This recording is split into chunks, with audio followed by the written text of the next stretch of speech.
Bonjour. Aujourd'hui, à Si une autre vie m'était contée, on va compléter le tableau des enfants de cette génération-là ou de cette époque-là. Bonjour, Diane Boucher. Bonjour. Diane, comment on les appelle? On les appelle les nouveaux enfants? Oui, c'est vraiment les nouveaux enfants de la nouvelle ère. Ah, OK. C'est les enfants de la nouvelle ère. C'est notre nouvelle génération, si tu veux. OK. Nous-mêmes, on a fait partie des nouveaux enfants dans notre temps, dans OK. notre ère à nous autres. Maintenant, on va commencer avec les enfants arc-en-ciel. Alors, ils viennent d'où, les enfants arc-en-ciel? Les enfants arc-en-ciel, ils ont une base, qu'est-ce qu'on pourrait appeler de extraterrestre. Là, OK. là, j'embarque vraiment dans quelque chose qui est énorme, mais il faut comprendre une chose. Avant de venir sur la Terre, vu qu'on n'est pas des terriens, on est tous des extraterrestres. C'est ça. Et c'est tout simplement que ces enfants-là se rappellent, eux, d'où qu'ils viennent. Et c'est les enfants arc-en-ciel, ils nous amènent la nouvelle techno. C'est comme Nikola Tesla, quand il est venu, a amené l'électricité, a amené l'énergie de l'électricité. Et la raison était que si les gens travaillent moins, automatiquement, ils vont pouvoir prendre soin de leur famille, ils vont pouvoir prendre plus de temps pour créer, puis que l'âme puisse se développer, moins la survie. Tu te rappelles que notre mère, écoute, elle n'avait pas de laveuse à vaisselle, elle n'avait pas de laveuse à linge, elle avait le plancher à quatre pattes. C'était la survie. C'était la survie. C'était la survie et c'était les mains rough, c'était l'ouvrage manuel. Travailler, c'est pas un mot quand tu cherches dans le dictionnaire qu'une belle définition. Ça fait définitivement où qu'on veut arriver, parce qu'on est dans la nouvelle ère, c'est œuvrer et non travailler. Œuvrer, c'est l'âme. On a donné naissance à notre âme et cette âme-là, elle est quoi? Elle est co-créateur. Ça fait, elle veut créer. Est-ce qu'il y a une façon de reconnaître ces enfants-là, autant, pas nécessairement physiquement, mais psychiquement? Est-ce qu'ils ont des comportements un peu différents des autres? Ils sont venus au monde avec une mallette dans les mains. Tu veux dire les petits pouces qui se font aller pour les jeunes enfants? C'est ça, c'est la techno. OK. C'est la technologie. C'est tout ce qu'on a appris dans 50 ans. Tu as le micro-ondes, tu as le frigidaire, tu as beaucoup de techno dans les autos et tout qui sont rentrés. Ça a pris 50 ans. Même les machins chouettes pour aller chercher de l'argent. Bien, c'est rien à comparer de la nouvelle génération avec nos arcs-en-ciel. En dedans de 5 ans, tu vas en avoir autant. Maintenant, la question se pose dans le sens, si on a ces enfants-là, je pense à nos enfants qui sont leurs parents, comment on peut les guider à ce moment-là? Parce qu'on n'a peut-être pas nécessairement tous les outils. Un peu comme, je vais donner un exemple, notre génération, nos enfants ont appris tranquillement la technologie et nous, on l'a appris d'eux parce que tout le monde découvrait. Mais maintenant, ça va tellement rapidement. Comment on peut les guider, ces jeunes enfants-là? Ça, c'est la meilleure question que je peux répondre parce que même si l'interview, vous vous rappelez juste de ce que je vais dire, c'est la chose la plus importante au monde. Ton enfant arrive, il y a 4-5 ans, puis il dit, « Écoute, maman, je peux-tu passer maman à travers du meuble? » Dis-lui pas non. Dis-lui pas non, parce que c'est tes croyances. Dis-lui, mais pourquoi pas? Pourquoi pas tu pourras pas? Ben oui, tu peux. C'est sûr que l'enfant va arriver puis il va te dire, ben oui, mais maman, comment qu'on fait? Oui. Sois honnête. Fais juste lui dire, moi, je ne le sais pas, mais que tu le trouves, viens me le dire. OK. Viens me le dire à moi. Tu vois? C'est leur donner confiance. Mais lui pas des limites. OK. Ne lui mets pas tes limites et tes croyances à toi. Cet enfant-là, il est déjà tout là pour se développer. Et en plus que déjà, il n'y a pas juste ces 2 brins d'ADN. Ces brins d'ADN sont déjà développés plus que ça. Son côté spirituel est développé. Et il y a ce côté qui se rappelle de mémoire. Parce que les 12 brins d'ADN, c'est ta mémoire. OK. La mémoire de l'âme. D'où je viens, la nouvelle techno fait partie de ça. Et eux autres, ils vont enlever le fameux charbon, le fameux carburant. Oui. Ils vont parce qu'ils sont en même temps des petits bouts qui veulent sauver la planète aussi. Mais t'imagines les professeurs de ces enfants-là, il faut qu'ils soient à l'écoute, mais il faut qu'ils soient très alertes parce que ces enfants-là, là, ils seront peut-être pas faciles à suivre. C'est exact, mais il n'y a pas... vu qu'ils sont plus jeunes que les indigos sont déjà en train de faire un... j'aime pas le mot nettoyage. Purification? Ben, ils sont en train d'éveiller la conscience de ces structures-là carrées, si tu veux. Ils éveillent la conscience et réveillent. Ils mettent de la lumière. Ça fait automatiquement, ceux qui suivent après, ils ont le chemin plus libre. OK. Et en 2013, ils ont quel âge? Est-ce qu'ils arrivent? Ça fait combien d'années? Je dis qu'ils sont en chemin. Dans les âges, c'est plus comme... Tu peux avoir un indigo qui a 40 ans, mais tu vois, ils ont tous pas mal dans 20 ans. OK. Ça fait, si tu vas avec nos petits arcs-en-ciel, habituellement, eux autres, beaucoup sont en train de naître, mais tu vas les voir sur le pré-ado. Beaucoup sur le pré-ado. C'est vraiment ceux-là là, qui ont les machins, OK. les machins chouettes des Un mains. petit peu, maintenant, on dit préado, 8-10 ans, parce qu'autrefois, préado, on était plus vieux que ça, Ouais. mais tu sais, c'est vrai que ça change à ce moment-là. L'âge, ça baisse. Donc, à partir de 8 ans, ou la génération qui arrive présentement? Oui, il y en a plusieurs encore qui naissent. Je vois plusieurs arcs-en-ciel que c'est évident que c'est des enfants arcs-en-ciel. Tu vois tout de suite leur intelligence. Tu vois que le cerveau est beaucoup plus développé. Ça en est frappant quand tu les regardes. Ils vont défaire quelque chose, ils vont le refaire.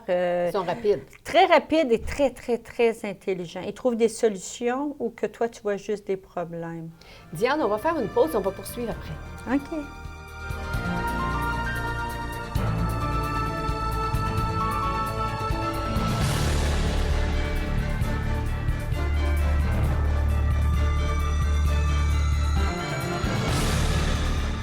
Vous recherchez un endroit sécuritaire, confortable et de service? La résidence pour personnes aînées Éden-sur-le-Lac est l'endroit rêvé pour vous. Situé près du carrefour Lac-Mégantic, l'hôpital, le CLSC et du transport Transautonomie. Éden-sur-le-Lac vous offre également commodités telles qu'ascenseur, entretien ménager, service aux tables, chapelle, surveillance et préposé 24 heures sur 24. De tout pour votre confort. Téléphonez-nous dès maintenant pour réserver votre place au 819-583-5921.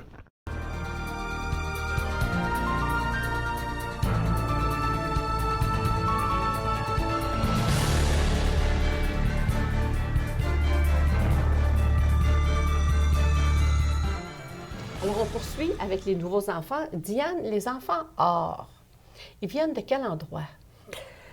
C'est les enfants or où qu'on en voit le plus en ce moment, c'est en Chine, Ah, bon. côté asiatique, et tu en vois en Afrique. La raison pourquoi qu'on n'a pas au Canada ou aux États-Unis, il y en a. Mais pourquoi qu'il n'y en a pas plusieurs, c'est qu'ils passeraient leur temps dans des labos. On ferait des expériences avec. La Chine, ils les appellent leurs super-enfants. C'est des enfants qu'ils passent la main à travers des meubles. La vision, ils voient à travers de leurs mains, ils sont capables de voir avec leurs pieds. Et c'est des enfants aussi qui ont fait une expérience. Ils ont mis de leur sang dans une éprouvette et ils ont injecté du sida, la maladie du sida. Et aucune maladie est capable d'entrer en contact avec eux. C'est une ADN parfaite. Et eux, si tu me demandes les âges, ils sont naissants. Là. Tu peux aller jusqu'à 5 ans. OK. Il y en a que c'est vraiment des enfants là, de la nouvelle génération. Mais là, je repasse à ce que tu me dis. Alors, comme tu sais, ici au Québec, il y a beaucoup de personnes qui vont adopter des gens, des petits Chinois, qui vont aller chercher des enfants là-bas. Alors, ils vont ramener ces enfants-là ici. Il y a cette possibilité-là aussi qu'en allant adopter des enfants, ils les ramènent et que ça... Oui, mais ça me surprendrait beaucoup. Parce que automatiquement, c'est déjà des enfants qui vont être testés. Okay. C'est l'histoire aussi du fait que le gouvernement il veut garder ce contrôle-là de savoir, et la médecine, qu'est-ce qui se passe avec ces enfants-là. Et ça reste plus où qu'ils sont, mais il y en a au Canada. Okay. Mais les parents vont les protéger.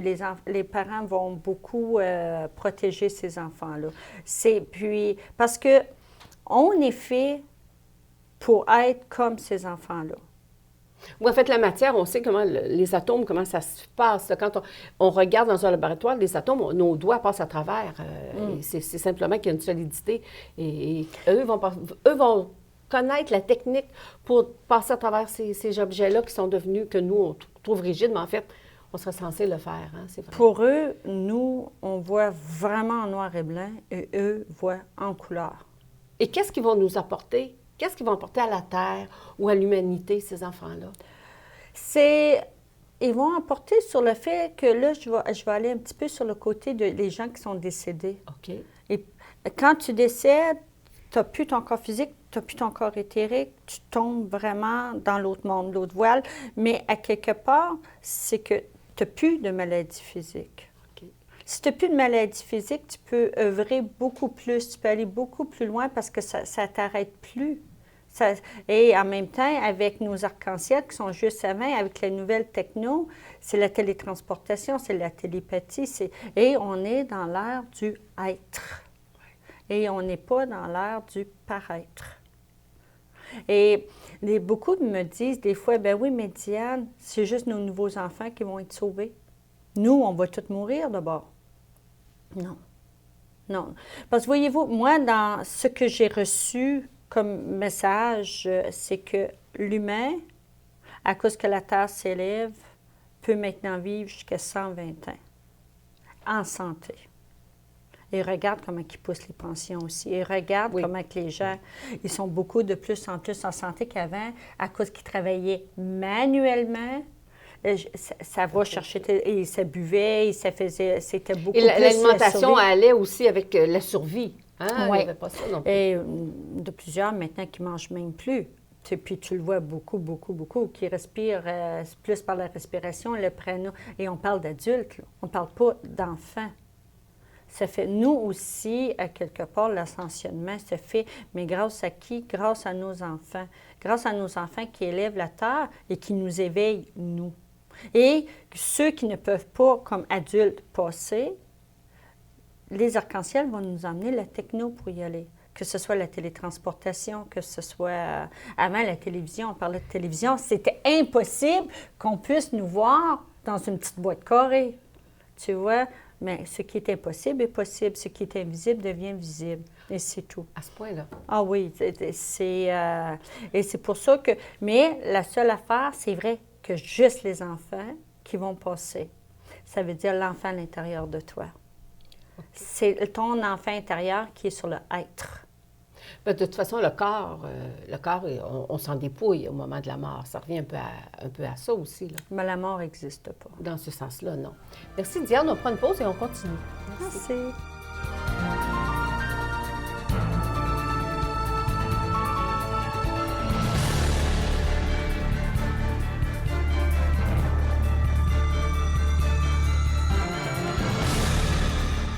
Vous recherchez un endroit sécuritaire, confortable et de service? La résidence pour personnes aînées Éden-sur-le-Lac est l'endroit rêvé pour vous.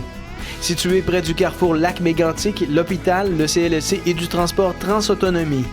Éden-sur-le-Lac vous offre également commodités telles qu'ascenseur, entretien ménager, service aux tables, chapelle, surveillance et préposé 24 heures sur 24. De tout pour votre confort. Téléphonez-nous dès maintenant pour réserver votre place au 819-583-5921.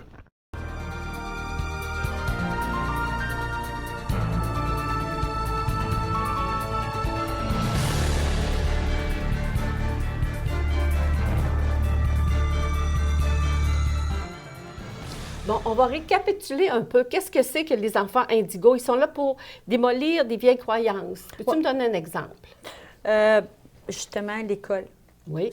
Si on regarde sur le côté de l'école, c'est comme si tout le monde qui est là, il faut qu'ils fassent toute la même chose, il faut qu'ils apprennent toute la même chose. À quelque part, il y a des jeunes qui vont apprendre plus manuellement que d'autres vont apprendre intellectuellement. Et nos enfants sont très créatifs. Ça fait, il faut que l'école se réajuste aux nouveaux enfants. Des nouvelles structures. Les enfants de cristal sont là pour rebâtir. Oui. Les enfants de cristal, c'est qu'une fois que les structures sont débarquées, et quand on parle de structure, on parle vraiment de tout ce qui est autorité gouvernementale. Le gouvernement ne peut plus faire ce qu'il fait parce qu'on est éveillé, on n'est plus endormi. Si on parle de l'école, on parle de la police, tout ce qui est carré. Une fois que ça s'est réajusté au nouveau monde, à la nouvelle génération, les cristals ne sont pas là, les autres, pour faire anti-ci, anti-ça. Ce n'est pas les autres qui ont le carré habituellement en rouge. C'est long et c'est pas ceux qui se battent, si tu veux. C'est pas des guerriers. En fait, c'est les autres qui rebâtissent. Ils vont faire un gouvernement, ils vont refaire un gouvernement, ils vont refaire des nouvelles structures basées sur la paix, l'amour et surtout, l'humanité. On est un. Ils ne veulent plus diviser. OK. Les autres ne sont pas pour la division, ils sont pour l'union. C'est les cristals, bien souvent, ou que tu vas les voir aussi, ils se font beaucoup taxer à l'école. Ils n'ont pas de défense. OK, ils sont pacifiques. Ils sont très pacifiques, c'est des boules d'amour. Ça fait les autres, ils viennent rebâtir avec fondation, amour et paix et surtout unité. On est une planète. Je suis restée accrochée à ta boule d'amour. J'ai aimé l'expression. Et les enfants or associés à la 5e dimension. Pour ceux qui ne sont pas... Tu as sauté arc-en-ciel. Arc-en-ciel, on vient de le faire, mais on va quand même le repréciser. Non, je veux dire, on vient d'en parler durant 10 minutes. Mais les autres, ils viennent œuvrer. Les autres, qu'est-ce qu'ils font? Ils viennent enlever l'ouvrage, les arc-en-ciel, pour œuvrer. Tu vois, un démoli, un rebâti, et l'autre donne la nouvelle techno pour qu'on puisse œuvrer à place de travailler. D'accord. Ah oui. Et prends en considération que toi, comme cela, même si c'est ton travail, tu es en train d'œuvrer, t'aimes ça. Ça, c'est œuvrer. Des fois, les gens me disent, ben, on enlève tout l'ouvrage. Non, non, non, non, non, non. Moi, j'ai été serveuse longtemps dans un resto, on ne m'aurait pas payé, puis je l'aurais fait. Parce que tu aimais ça. J'œuvrais. C'était ma création. J'aimais ça. Il ne faut pas se tromper là-dessus. Ah, c'est une belle notion, une belle différence, ça. Et là, les enfants les autres, qu'est-ce qu'ils viennent amener l'invisible au visible. Les autres, ils viennent te dire, on enlève-tu donc ça, les maladies physiques? On peut-tu passer à autre chose? Et j'allais te demander si on verrait ça, mais comme tout à l'heure, tu nous as dit qu'on vivait plus longtemps, on pouvait aller peut-être... Maintenant, on voit bien que des centenaires, c'est courant, là. Donc, on aura la chance de voir un petit peu cette génération-là et ce qu'ils vont faire aussi. Oui, on fait partie de cette nouvelle génération, de cette nouvelle ère. On est dedans. Et c'est ça, oui, 120 ans en santé, pourquoi pas? Bon, oui. Pourquoi pas? C'est bien. Diane, pour le temps qui nous reste, j'aimerais ça qu'on parle un peu de ce que tu fais comme travail. Je te connais quand même depuis quelques années, je sais de quoi tu es capable, mais tu donnes des conférences, tu donnes des formations et tu as créé SOS Lumière. Oui. Et pour qui et pourquoi et qu'est-ce que c'est? SOS Lumière, c'est pour les âmes errantes.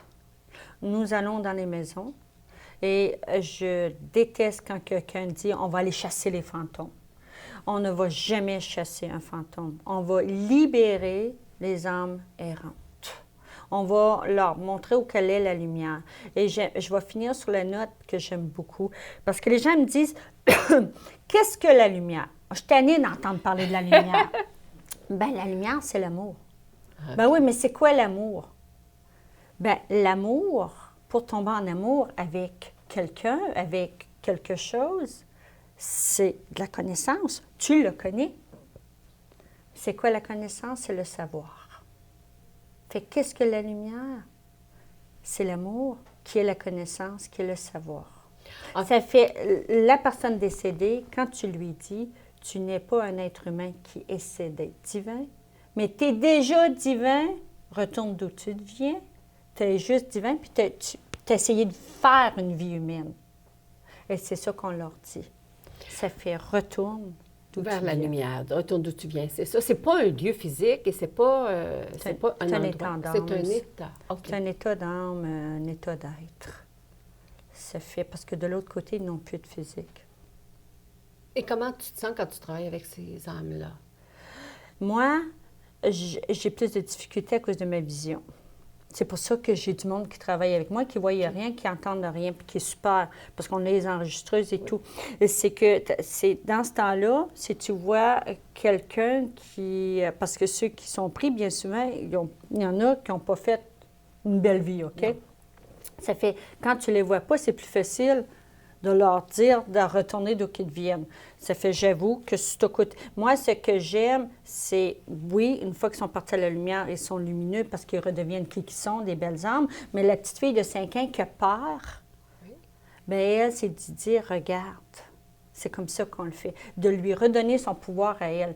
Ça fait, le propriétaire reprend le pouvoir de sa place et l'âme errante retourne à la lumière. Et pour moi, ça, c'est un A++, surtout dans les petits-enfants. Dans les petits-enfants qui sont vivants, qui sont dans la bâtisse, de lui dire, regarde, c'est comme ça que tu agis, et ça leur reste toute leur vie. Dis qu'il y a des gens qui cherchent l'enfant en soi et toi, tu l'as, c'est visible, ça paraît, c'est pour ça que tu es si près des enfants.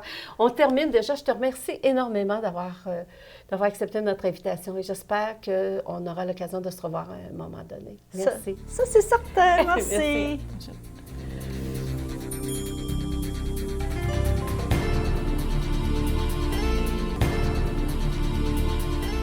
Vous recherchez un endroit sécuritaire, confortable et de service? La résidence pour personnes aînées Éden-sur-le-Lac est l'endroit rêvé pour vous. Situé près du carrefour Lac-Mégantic, l'hôpital, le CLSC et du transport Transautonomie.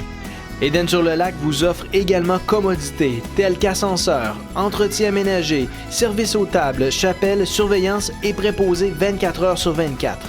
De tout pour votre confort. Téléphonez-nous dès maintenant pour réserver votre place au 819-583-5921.